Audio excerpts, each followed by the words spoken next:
Shvuot Daf Kaftet. Qu'est-ce qu'une Shvuot Shav? La Torah interdit de jurer en vain. Qu'est-ce qu'une Shvuot Shav?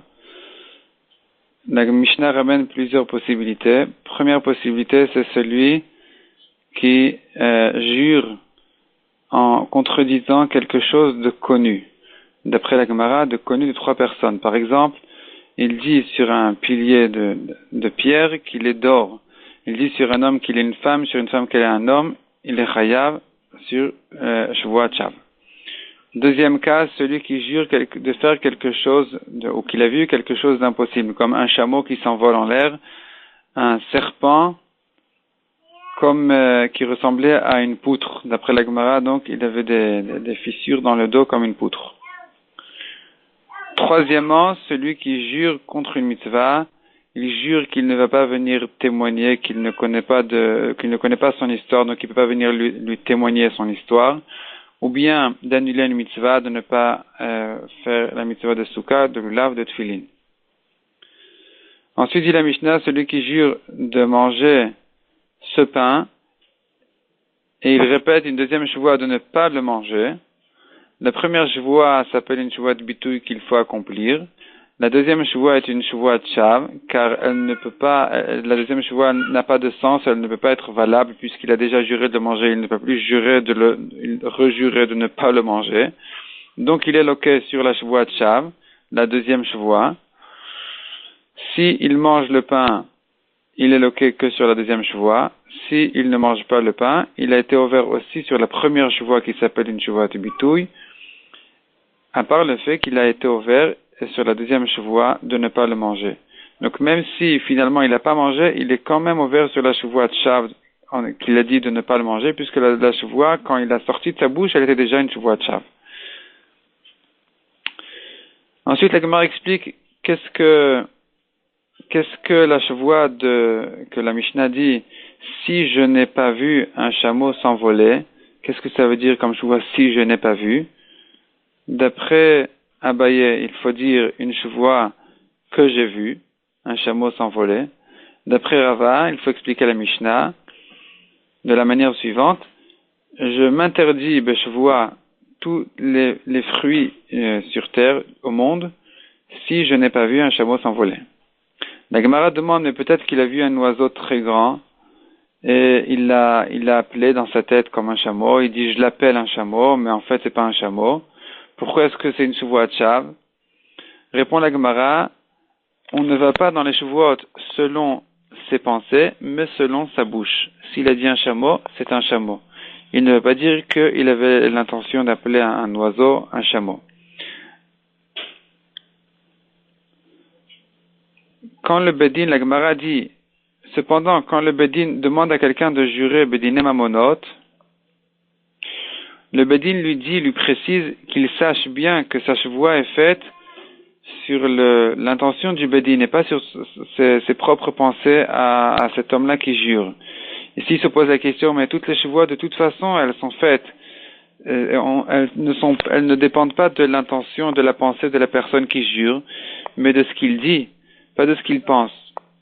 Donc, pourquoi est-ce que le Bedin a-t-il besoin de lui préciser cette chose-là, qu'il jure sur le date Bedin? Répond la Gemara, pour ne pas qu'il fasse une harama, de rembourser par exemple sa dette alors que personne ne l'a remarqué, comme dans l'histoire de la canne du Bedin de Rava. Et c'est une histoire dans la Gemara Nedarim, que la personne avait remboursé sa dette, il avait rentré ses pièces dans la canne, et il lui a dit, tiens la canne pendant que je tiens le Sefer Torah pour jurer que je t'ai remboursé la dette. Et là, effectivement, les mots qu'il a dit sont vrais, mais la shvoua n'est pas valable. La shvoua est quand même considérée comme une shvoua sheker, puisque quand le Bedin le fait jurer, évidemment, il n'a pas l'intention de considérer ça comme un remboursement. De même, Moshe Rabbeinu, quand il a fait jurer les Bnei Israël de garder la Torah, il leur a précisé qu'ils jurent sur l'intention de Akadosh Baruch Hu, et pas sur leur pensée à eux-mêmes. Et il y a tout une chakla vetaria dessus dans la Gemara, jusqu'à que la maskana de la Gemara est que la raison pour laquelle Moshe Rabbeinu a dit aux Bnei Israël de jurer sur l'intention de ce que Akadosh Baruch Hu veut dire et pas sur leur propre pensée à eux, c'est de manière à ce qu'ils ne puissent pas faire de Atarat Nedarim sur cette voie-là. Ensuite dit la Mishnah, Eshvuat Bitoui, Eshvuat Shav, donc Shvuat Bitoui c'est de faire ou d'avoir fait, Shvuat Shav c'est une Shvuat qui n'a, sur quelque chose qui n'a pas de sens, ou qui est évidente, ou bien qui est fausse et claire à tout le monde. Ces deux Shvuot-là, on est chayav, sont chayavim sur ces Shvuot-là, les hommes, les femmes, les proches, les psulim, devant le bedin, à l'extérieur du bedin, dans tous les cas. C'est-à-dire, en fait, contrairement à une Shvuot à Edout, que quelqu'un jure qu'il ne peut pas lui témoigner parce qu'il ne connaît pas son histoire, ou là-bas, on a quelques halakhot spéciales, que seuls les hommes, qui sont ksherim la Edout, donc pas les proches, pas les psulim, devant le bedin, il y a des différences. Ici, par contre, il n'y a pas de différence. Dans tous les cas, il est chayav sur sa shvoua.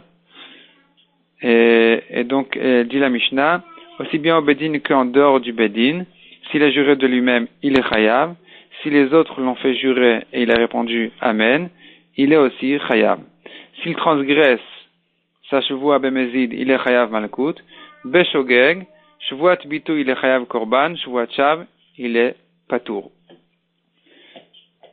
La Gemara dit, celui qui répond Amen après une shvoua, il est considéré comme s'il avait sorti la shvoua de sa bouche.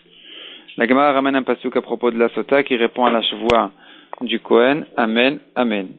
La Gemara ramène aussi une preuve de notre Mishnah, une preuve d'une autre Mishnah, pas de notre Mishnah, mais de ailleurs. On voit à propos de shvoua taïdout que celui qui a été fait jurer par les autres, il n'est chayav qu'au beddin d'après Rabbi Meir. Or, une braïta dit que si les autres l'ont fait jurer qu'il a répondu Amen, il est chayav d'après Rabbi Meir, même en dehors du bedin. Donc de là, on voit clairement la différence entre s'il a répondu Amen ou pas. S'il a répondu Amen, c'est considéré comme s'il avait juré lui-même, de lui-même. De notre Mishnah aussi, on voit, notre Mishnah dit au début que sur Shvuat Shav et Shvuat Bitoui, il est chayav s'il a juré de lui-même. Donc, on déduirait de là que s'il a été fait jurer par les autres, il est patour.